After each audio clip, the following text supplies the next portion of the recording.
What's going on, YouTube? Harlan here with Money Mindset, and I'm just going over my my mining rig. It's a 1080 Ti mining rig. I've got 4 of them right here. These are Asus Strix 1080 Ti's, just the basic, not the overclock version. And here's EVGA 1080 Ti.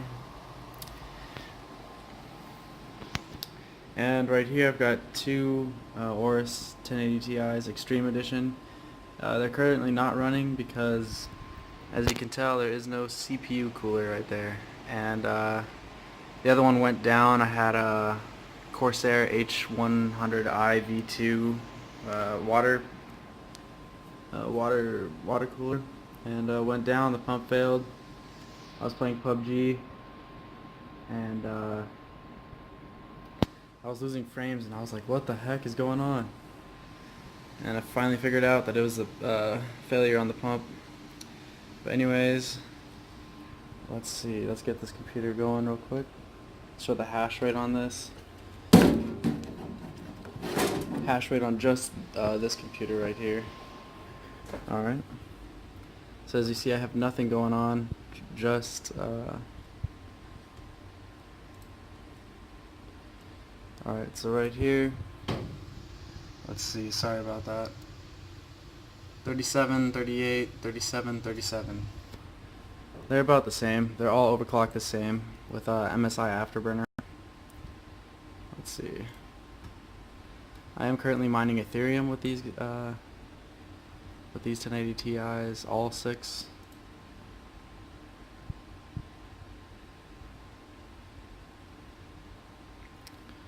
Alright, so the hash rate, 187 mega hashes, right there.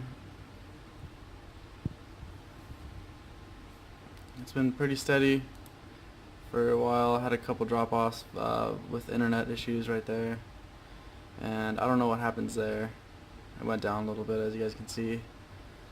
But currently I have 154 United States dollars worth of Ethereum, and that's 44.85% of the payout, which is 0.2 Ethereum. So right now the 4 1080 Ti's are calculated at $220 a month, and that's not too good. The payoff on that's going to be quite a while, but I'm holding on to the Ethereum for long term, extremely long term. And yeah, that's about it, guys. Thanks for watching my video. Subscribe, like the video, dislike it if you didn't like it, and let me know in the comments what you guys think. Alright, thank you.